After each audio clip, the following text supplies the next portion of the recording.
Hi friends, welcome back to Lakshmi Kitchen. ಬನ್ನಿ ಇವತ್ತು ಸಾಬುದಾನಿ ಸುಸ್ಲ ಹೇಗೆ ಮಾಡೋದು ಅಂತ ನೋಡೋಣ.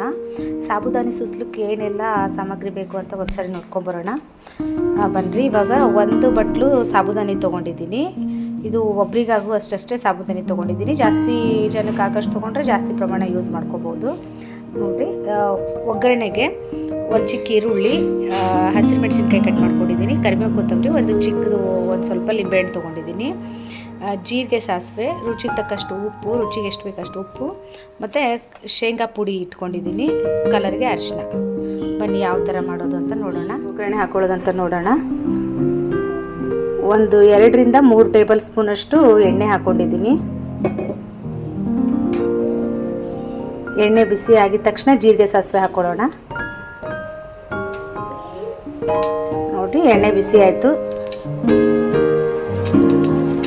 ಇನ್ನು ಕಟ್ ಮಾಡಿದಂಥ ಈರುಳ್ಳಿ, ಹಸಿರು ಮೆಣಸಿನ್ಕಾಯಿ ಹಾಕ್ಕೊಳ್ಳೋಣ.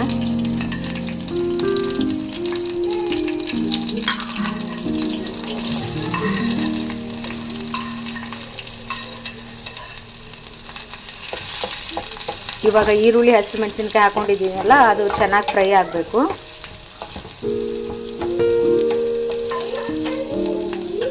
ಇವಾಗ ಕಲರ್ಗೆ ಅರಿಶಿನ ಹಾಕ್ತಾ ಇದ್ದೀನಿ.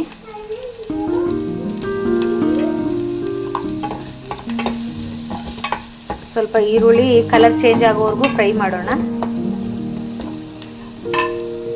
ಇವಾಗ ಕಟ್ ಮಾಡ್ಕೊಂಡಿರೋಂಥ ಕರಿಬೇವು ಕೊತ್ತಂಬರಿ ಹಾಕ್ತಾ ಇದ್ದೀನಿ.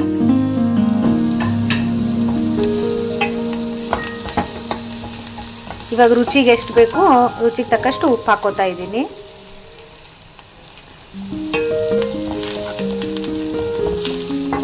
ನೋಡಿ, ಈರುಳ್ಳಿ ಫ್ರೈ ಆಯಿತು. ಇವಾಗ ನೆನೆಸಿಟ್ಕೊಂಡಿರೋಂಥ ಸಾಬುದಾನಿ, ಒಂದು ಹತ್ರ 1 ಅವರ್ ನೆನೆ ಇಟ್ಟಿದ್ದೆ. ಆ ಸಾಬುದಾನಿನ ಹಾಕ್ತಾ ಇದ್ದೀನಿ. ಸಬ್ಬಕ್ಕಿ ಅಂತ ಸಹ ಹೇಳ್ತಾರೆ. ಅದನ್ನು ಚಲೋತ್ತಾಗಿ ಮಿಕ್ಸ್ ಮಾಡ್ಕೊಳ್ಳೋದು. ಬಿಸಿ ನೀರಲ್ಲಿ ನೆನೆ ಇಟ್ಟರೆ ಒಂದು ಅರ್ಧ ಗಂಟೆಯಲ್ಲಿ ನೆನೆದ್ಬಿಡುತ್ತೆ. ನಾವು ತಣ್ಣೀರಲ್ಲೇ ನೆನೆ ಇಡ್ತೀವಂದರೆ 1-1.5 ಗಂಟೆ ಚೆಂದಾಗಿ ನೆನೆಸ್ಬೇಕು. ನೆನೆ ಇಟ್ಟಿರೋದು ಇವಾಗ ನೋಡಿ, ಸಾಬುದಾನಿ ಒಗ್ಗರಣೆ ಹಾಕಿದ್ವಿ. ಇವಾಗ ಮೇಲ್ಗಡೆ ಒಂದು 2 ಟೇಬಲ್ ಸ್ಪೂನಷ್ಟು ಶೇಂಗಾ ಪುಡಿ, ಹಸಿ ಶೇಂಗಾ ಇರುತ್ತಲ್ಲ, ಅದನ್ನು ಹುರಿದ್ಬಿಟ್ಟು ಪುಡಿ ಮಾಡಿದ್ದೆ.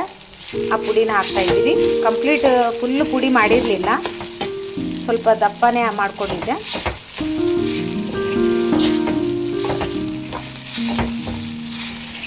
ಇವಾಗ ಸ್ವಲ್ಪ ಲಿಂಬೆಹಣ್ಣು ರಸ ಹಾಕ್ಕೊಳ್ಳೋಣ.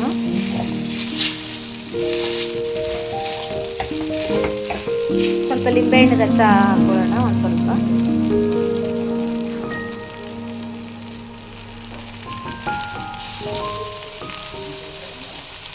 ನೋಡಿ,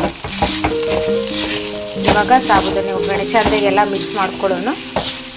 ಒಂದು 2 ರಿಂದ 3 ನಿಮಿಷ ಚೆಂದ ಕೈ ಆಡಿಸ್ಕೊಳ್ಳೋಣ.